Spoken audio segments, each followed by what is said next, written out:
is as a geologist. Got it. Working to clean up hazardous waste sites in California and in Massachusetts. But when President Obama was elected, it was clear that we were finally going to do something about global warming. And I started a company called Smart House Associates. We were in the Phelan building in downtown San Francisco and conducted a series of energy audits in the Southern Central Valley in the Fresno area to combine Sungevity solar lease with energy upgrades and time of use management to produce a compelling product. Let me see. Okay. You probably saw that. Is that better? Okay. So having all this energy consumption data from dozens of households in Fresno at the same time that the California ISO was starting to stream energy resource data, I saw that we could show our customers when wind power was cranking, and based on our conversations with them, they seemed to want to use cleaner energy. That was a motivational factor for them in terms of using our product. So I invented an equation for the wind number, which is wind power over power coming from fossil fuels times 100. And at that time, basically, the wind number was strongest in the spring and is strongest at night. And solar was more or less non-existent on the utility scale. And the idea was to incentivize people to use electric power at night by showing them this variable. That was in 2011-ish, and then patented the wind number after that and entered the American Energy Data Challenge alongside Watt Time and Ohm Connect, participated in the Clean Tech Open, presented at the Beck conference a couple of times, plug and play down in Silicon Valley. So the wind number and subsequent solar boost when California installed a lot more solar power has been around for a number of years. And just now you're starting to see connected devices start to stream emissions data coming from companies like Watt Time. So, you know, our feeling from talking with households in the Southern Central Valley is that, you know, we want to address energy consumers, people that use a lot of energy, and that they're not likely to respond to emissions data based on my conversations with the drill crowd that we were finding down there. So the recent event that California had in the first week of September was a great example of what we've been working towards for so many years. And as energy engineers, you know, we've waited for demand response programs and events like this to reduce peak demand by gigawatts. And lo and behold, the Office of Emergency Services sends out a Amber Alert at 5 o'clock saying don't use energy. So, you know, I saw some negative comments from the people that have been working on this for a number of years, indicating that they would have preferred that not happen, given that they're the experts in the field, and a number of other reasons.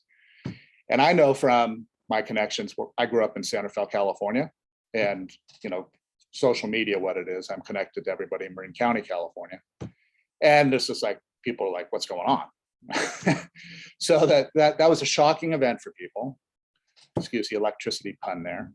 But, you know, the shocking events are going to happen where for 40 hours a year, it's a bad time to use electric power. And by design, we're trying to reduce that peak demand rather than install more generation capacity.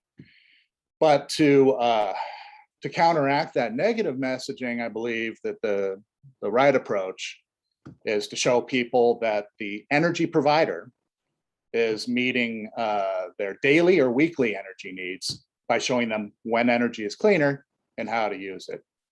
So it's kind of like the carrot and the stick approach to consumer management. So, you know, energy is a basic need. When we discovered fire, it was awesome. We could cook our food, had security, had light, and now we're saying you can't burn stuff. But at the same time, people want clean energy, and the anxiety about climate change is acute. And even though California's recent record-breaking demand response event was a success, very few people lost power.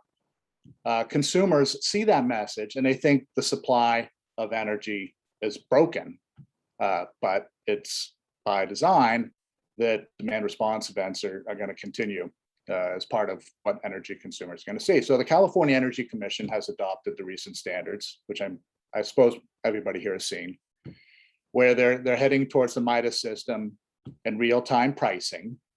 And I don't know how closely you look at CAISO data, but there is a strong correlation between clean energy and low prices, or dirty energy and high prices. So clean energy costs less, and each afternoon the peaker plant's cranking up, or when energy's dirtiest, and that's when prices are highest. So we need to educate consumers about the system, and tell them when energy's cleaner, tell them it costs less, and meet their needs on a continuous basis, so that they feel that they're part of the system, that their clean energy needs are being met, and that they're saving money. So California has ample clean energy, it's just not all the time. It's really just a few hours a day that are the problem. And I believe firmly that the message that, when you talk to marketing people, you have to deliver a clean, concise message of what your product is. And the product of California's energy system is that clean energy costs less. And so when it comes to managing consumers' energy needs, that's the message to deliver. And so for consumer engagement, we are using rates. We have time variable rates, which people can opt out of. And there's a push it's been going for more than a decade to get consumers to adopt time of use rates. But what the consumer hears is that you want to charge me more when I come home and have to cook dinner. And no, the companies are starting to offer emissions data in two forms. One is the marginal emissions data offered by companies like WattTime. And then companies like WattCarbon are showing people the incremental energy mix on a 5-minute basis. And both are valid approaches, but there are reasons why you might not want to do that for a consumer, and I'll get into that. But back in years ago, we described energy as the resource based on our conversations with consumers, because that seemed to be the best way to introduce not just time of use management, but energy efficiency and rooftop solar to the consumer. So that's why we offer the clean energy forecast and a real-time API. Essentially, although emissions are built into the rate structure, it's not just about money for consumers. There's a lot of ways that a consumer can save money.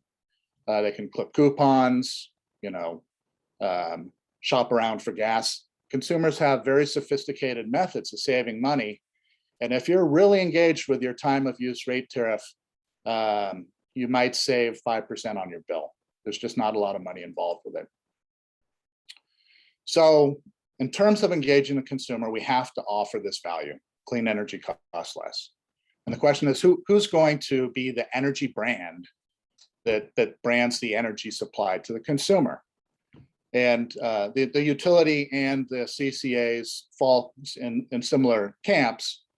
The utility deals with transmission and distribution, which is something that really benefits from automation. But the CCAs have stepped up, and they've offered clean energy to the consumer as something you just pay a little bit more for. So and I think that's still the case. It may be that it's not the case anymore because clean energy does cost less in California. But once you sell the Marine Clean Energy customer, Sonoma Clean Power customer on signing up for clean energy, it's hard to go back to them and tell them when energy is cleaner, because it's already like baked into what they signed up for.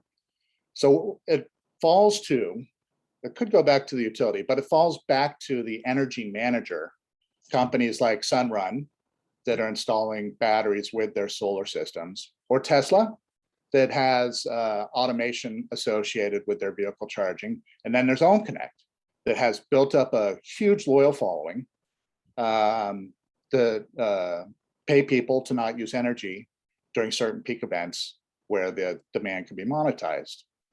So I think that the energy manager is ultimately who's going to be tasked with controlling smart grid. This is a good point for me to break and take any questions before I continue. Is everybody with me so far? Yes. What other folks out there? I'd love to. Yes, I'm seeing some yeses there. Yeah, and I just made a comment that in SMUD territory, they charge a premium of about a penny per kilowatt hour for 100% clean energy. So they're charging a premium if you want to buy it. Okay. But as you mentioned, if you install solar, wind, whatever it is on your own property, you're going to pay less than whatever the utility rate is. So it's kind of a mixed message they're sending when they charge that premium. But ironically, if you get their virtual product, because California requires that you install solar on new buildings, and they have a virtual product to compete against people who want to put solar on your building, it's sold at a discount. Okay. So it's a very mixed message our local utility is sending. On one hand, if I want to add clean energy to my house, in the rate, it's a premium, but if I want to not put in solar panels, it's a discount. So it's confusing. You know, that's one of the problems I've had with the CCAs is that what they do is really simple, and everybody defaulted to them. So why mess with perfection? But the need to engage the consumer is becoming more and more important, and the CEC recognizes that. So, you know, we like I said, we take energy for granted, but it's becoming a consumer product. When you go out and buy the Nest thermostat, it's an emotional need. Same with the electric vehicle. I want one. Don't have great charging in downtown Newburyport, Massachusetts. But people are adopting the technology. They're adopting things like Comcast Home. My LG system has the ThinkQ system. And so the technology is working its way into the home, but people really don't know how to use it. So energy is the pathway to getting people to go to the trouble of connecting all these things. And the message is clean energy costs less. And it's not just about money. It's adding value to the real-time pricing by showing people and entertaining clean energy forecast. So you can use emissions, but when you look at the forecasting data, really what you're basing forecasting on is the supply of wind and solar. And as that picks up, it reduces the need for thermal resources. So I've tried to find a reason not to express the grid in the fashion that we do, and I can't. It works better. It expresses it in a consumer-friendly fashion, and you can, as a marketing and salesperson for someone like Bring Clean Energy or Tesla, you can send out a forecast saying, "Hey, clean energy is going to be cranking Saturday, Sunday. Here's how to use it." So it's a relevant email or text message that can be extended with the offer of automation. So, you know, here's this message, click here to hit auto.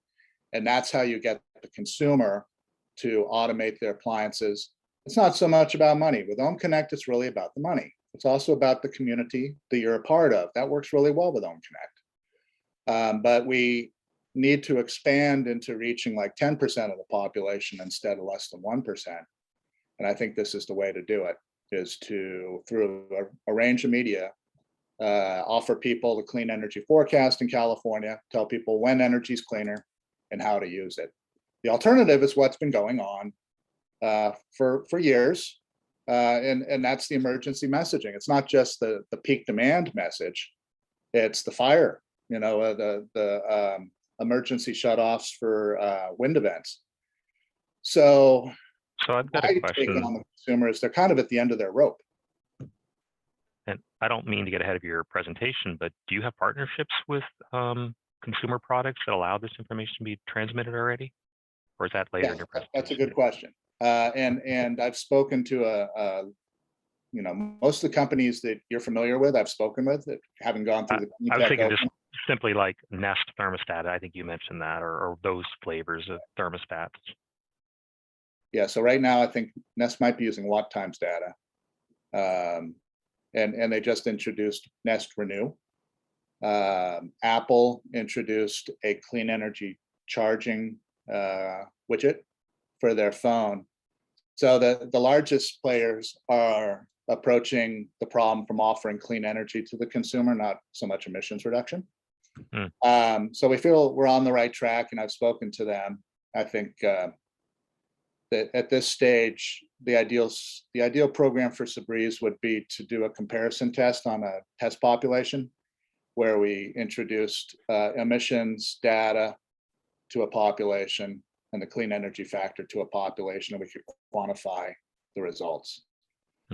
So that's where we're at. And so, when you talk about emissions, you can talk about high emissions, you can talk about really low emissions and say that's clean energy.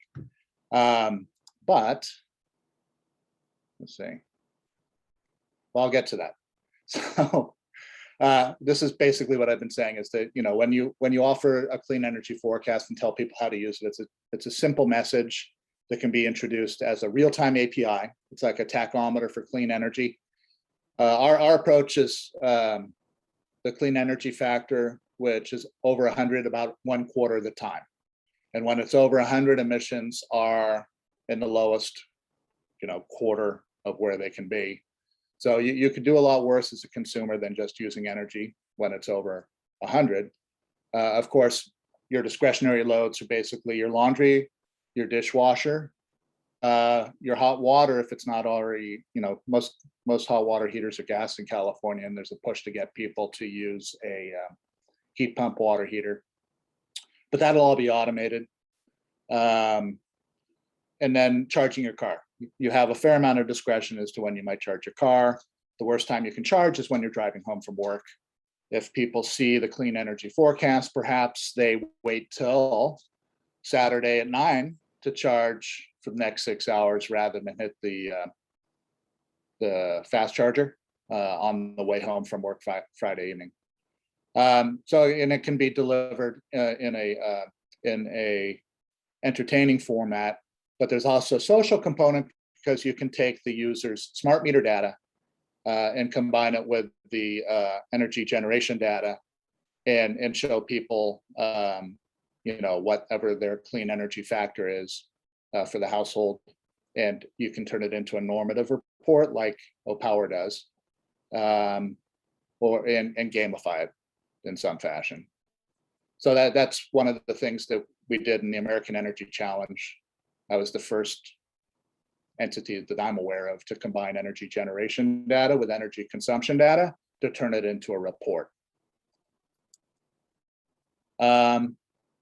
So why wouldn't you want to show people emissions? Well, I talk to large groups of people, and people, when you ask them, would you prefer to use clean energy over power from fossil fuels? Usually almost every hand goes up. And then like in a room full of people, they'll look around and see everybody else's hand is up and they'll raise their hand too, the people that are the holdouts. But if you express, it's basically how you position the offer to the consumer. When you offer to reduce their emissions, it's like a tear in the ocean in terms of what the consumer is going to do in making a dent in California's emissions. And since emissions in California are already included in the wholesale price, and that wholesale price is passed through to the consumer, we shouldn't sell emissions a second time. And that's what we're doing when we say these are your household emissions. They're actually the emissions of the generator.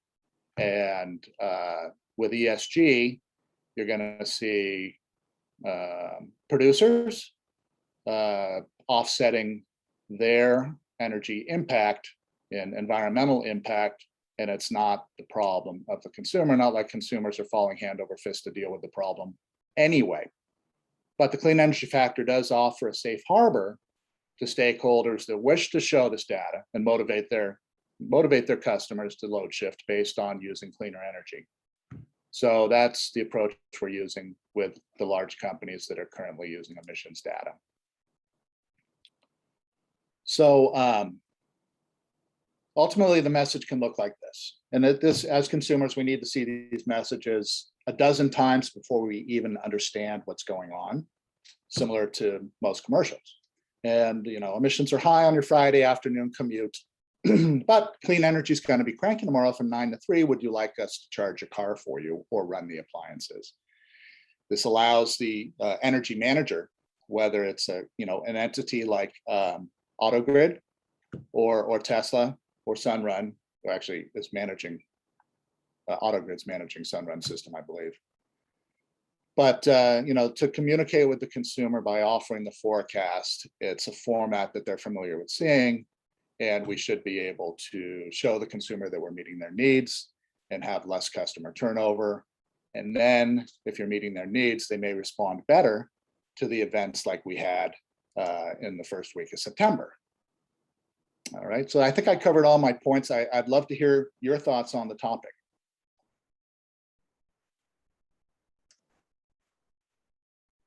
So one of the questions which I had was, like many of the consumers may or may not be able to, use Watt Carbon or Watt Time or Sabreez. So you mentioned that spring is the best time of the year for wind. So even without seeing these numbers, is there a way where people can say that this is the best time to charge their vehicles?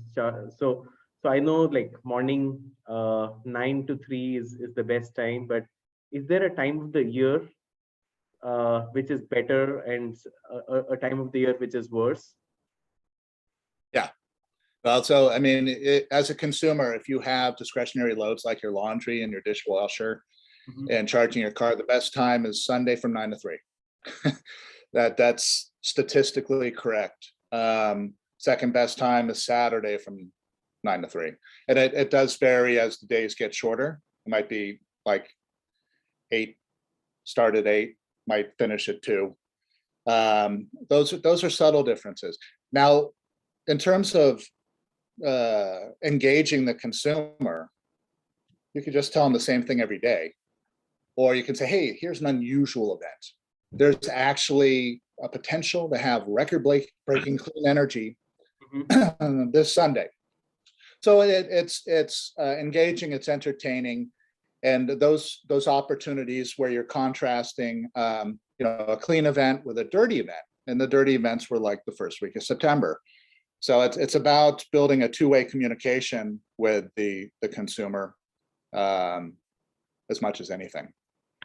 Hey, Scott, this is Brian. I guess one thought popped into my head is if they're charging extra for the dirty power, and is that information transmitted out into the Ethernet so they could take advantage of the cost per, the real-time pricing or real-time cost? Well, yeah, I think that the MIDAS system that the state's been working on. So, I mean, just the normal time of use rates, the rates are higher from either 3 to 8 or 4 to 9, I believe. So that's when the clean energy factor is lowest. That's when emissions are highest. That's when prices are highest. That's statistical.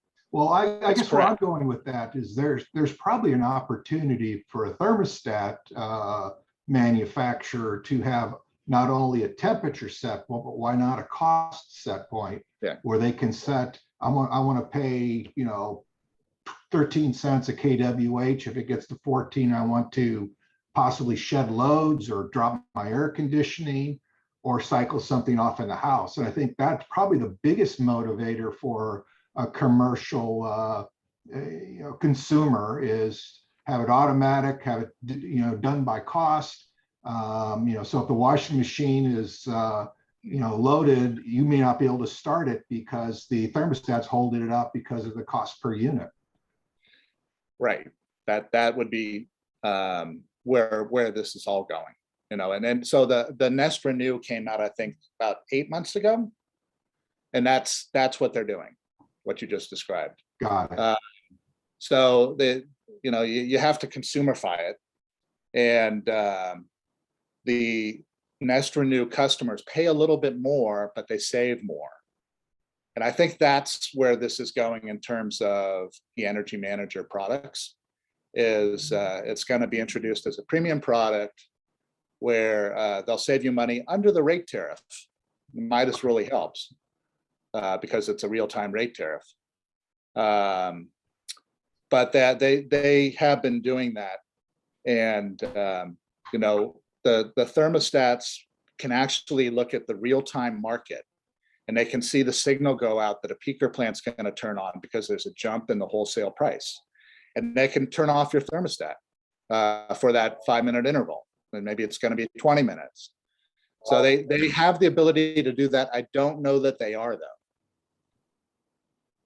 Now, that'd probably be the easiest way to get the consumer to, buy in. It's something that he doesn't have to touch. Yeah, that's the biggest group is probably going to buy into the automation, and you have to extend an offer to them that they'll sign up for the automation. There's another group that wants to control. I know with my Nest thermostat, I actually detached wires inside the thermostat so that I could control my demand because I had 2 heat pumps. And that worked well, but it was Nest didn't offer the automation associated with that, so I had to do it manually. What do we do with the flat raters? And is it just that flat rates will go away and it's going to go away very, very soon? And it's almost like, let's not worry about the flat rate consumer? No, What's your I mean, thought on that? I love that topic, Kate. Okay, so you talk. Let's say you talk to people. Just try this. Talk to people about energy and say, would you pay more for clean energy?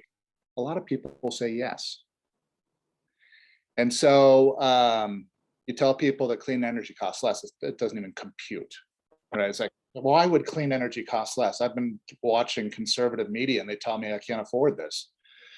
So we have to kind of educate the consumer, and it might not be so much about money as the clean energy component.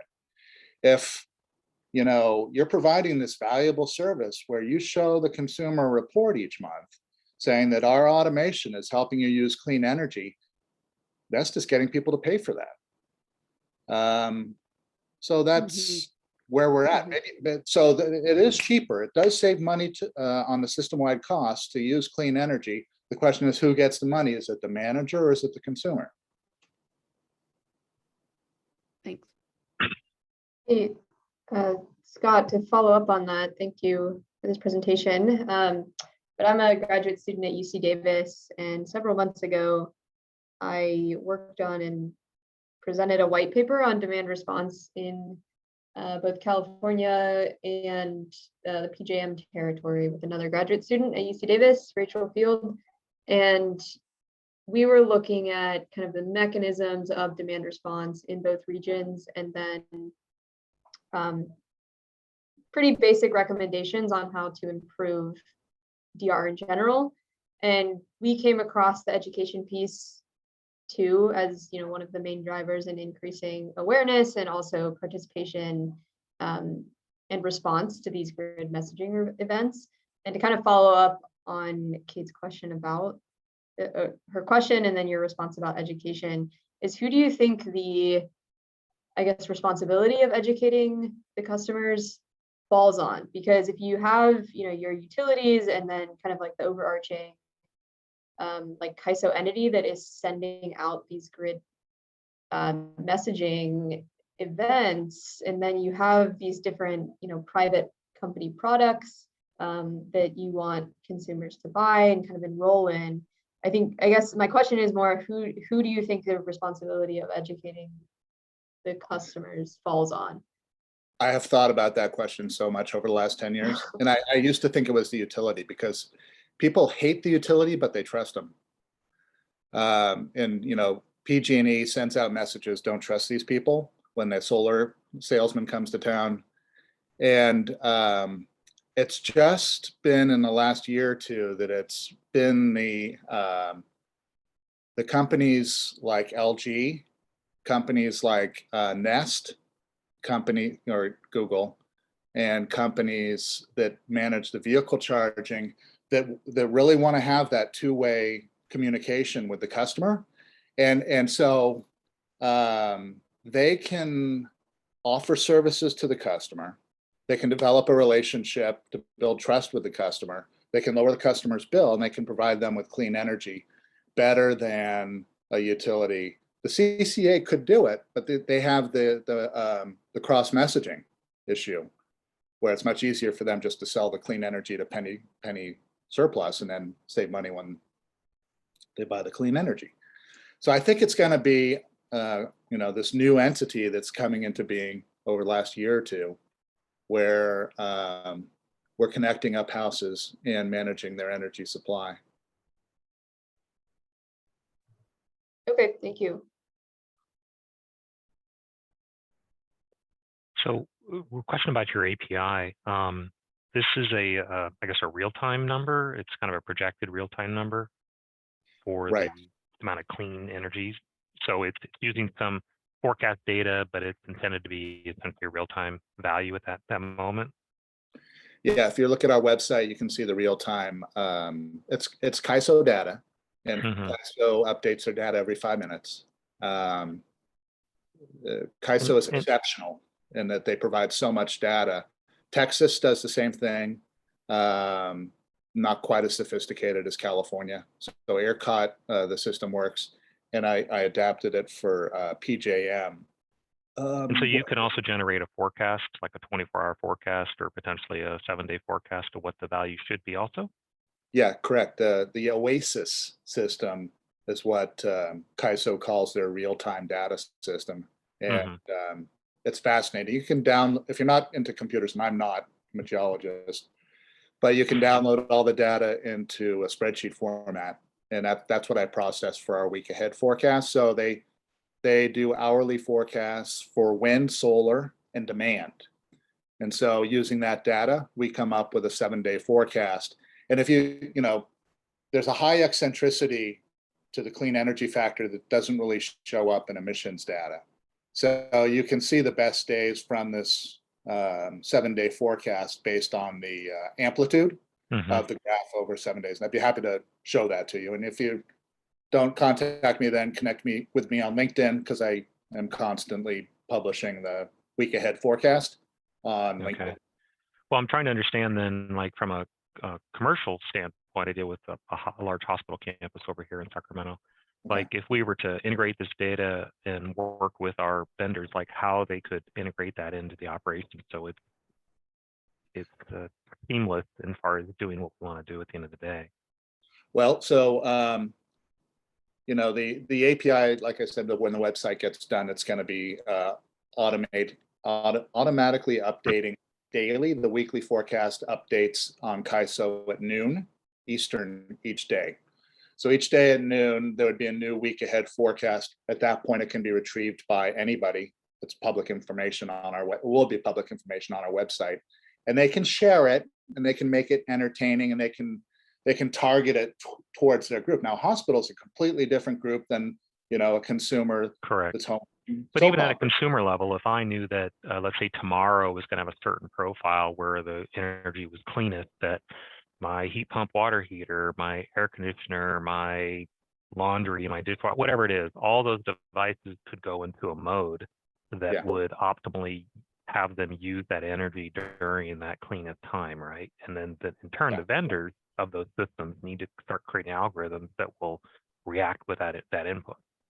That's correct. So, and that the algorithms for managing a specific location's automation really should be tied to the LMP, because what's the LMP? Sorry. So when you look at CAISO's website, you click on today's outlook. There's a page for California's energy prices, and there are something like 400 to 500 local prices for energy in the hour ahead market and then the 5-minute market. It's totally complex, and there are people that are working on it. So that's local market price. Is that LMP? Yeah, and so you can have like a price of 0 next to a price of 5 Yeah. It's 50 cents per kilowatt hour. And so you don't necessarily want to have everybody automated on the same signal. You really want to look at that local congestion and manage your automation based on that. But in terms of what the consumer sees, they just see the clean energy factor and know that you're providing this valuable service for them. Scott, do you ever find that this clean energy factor and the consumer's utility TOU rate are contradictory? Back to me and thinking of this TOU. It was. It was back when the retail rates for some of the IOUs were out of sync with California's oversupply of solar. But now it's a good correlation. Still, the utilities are really more interested in charging more for the afternoon peak, not so much taking a discount when there's curtailment of solar like we see through much of the year. So it works with the time of use pricing regimes of the utilities and the CCAs now, but there's plenty of room for improvement in terms of getting people to use energy at the right hour and soak up some of the curtailment. Gotcha. Hey, Scott, this is Brianna again. So the title of your talk is, I'm trying to find it, sorry, Grid Event Messaging in Markets with Abundant Wind and Solar Power. So I'm curious how you think this kind of messaging model or method could apply to other areas of the US where, you know, there may not be abundant, they have maybe a different source of renewable energy, or the markets work a little bit differently. So I'm actually more familiar with PJM because I'm from that region and only came to CAISO last year. But just curious what your thoughts are on that, you know, and maybe in places where they have different kind of weather events, like in Florida or like the Northeast, where a lot of winter events. So curious what your thoughts are on that. So PJM is installing a lot of solar in Virginia. I used to live in Richmond, Virginia, and that's why I went through Dominion's accelerator program. And I developed a clean energy factor specific for Dominion. So it works there. It works great in Texas because of their oversupply of wind power, and they're installing solar and batteries, you know, because of their high prices and their peak prices. It also works in the Southwest Power Pool because of their wind power. It doesn't work well in New England or New York because they have a lot of hydro, and like I'm a stone's throw from a nuclear power plant. I enjoy clean energy, you know. So it doesn't work everywhere, but as we install more and more solar, as it becomes cheaper and cheaper, the number of markets expands.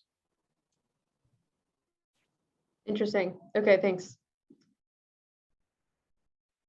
And what are some of your major customers as far as who have you connected with to roll this out? Or is it something that consumers or places like myself could subscribe to? And if so, what are the fees for the API connections? Well, it's also going to be free to the consumer. Mm-hmm. And the companies I've spoken with are the largest names in You mentioned smart Googles and Apples and Yeah. and not Apple. I haven't made much inroads with Apple. Ecobee, Telecom, yeah. yeah. But you know, I've been at this long enough to have spoken with most of the companies you're familiar with, and they're at some point in the sales cycle, and I'm comfortable as a CEO developing the product for their usage, and it'll be adopted. I think that the biggest issue for companies in terms of showing grid conditions is that the emissions are already paid for at the wholesale level in California and in the Northeast. And when you start showing emissions to the consumer of a product that's already been paid for, it's an issue. So this deals with that issue and provides a safe harbor for them, and we should win on that basis. Besides the fact that it's also more accurate, it's more consumer friendly. I can't really think of any reason to show people emissions data. What I'm wondering is, you know, I'm with the medical campus, but we're actually associated with the college campus across the causeway. Mhm. And so if we're conveying to students through some kind of real-time site to let them know, hey, you know what, it's 6 o'clock in the evening, you're seeing this information, maybe now you want to be charging your stuff or not charging things, because you're seeing this real-time dashboard about how your dorm is working or about what's going on in your building. Yeah, I've often thought that's a great type of environment. The hospital is a great example, or a corporate campus. Like if a company has an ESG program and they wanted to reinforce their brand, that they're addressing their environmental impact, great population is your own employees. And it's a simple message. It's the classic 15-second commercial. Clean energy is cranking from 9 to 3 on Saturday. Here's how you can use it. And it's not invasive. And then, you know, whether you act on it or not is your business. But Yeah, I you think that's mentioned gamification, and there could be Yeah. opportunities there with that. You know, you Right. used the most clean energy last month compared to your peers. You know, get an extra star. That's right. So we did that back in 2014 with my friends I went to San Rafael High School with. San Rafael High School is famous as the school that invented the expression 420. So, you know, a lot of earthy people were shifting when they used electric power. People that had electric vehicles, one, people that had solar, one, and people that had both technologies beat people that had either technology. So it does provide an incentive to load shift, to adopt the technology. And it also has certain aspects in terms of privacy that you don't really get with emissions. And that's a complex issue that I'd be happy to talk with you later about.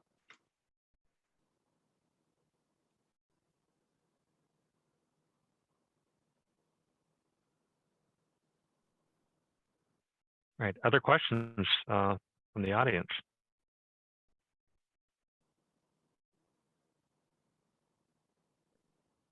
And one question was, will this recording be posted on YouTube? Sean, can you comment on that? Yes, that would be posted in a couple of days. So yeah, Oh, great. I like that.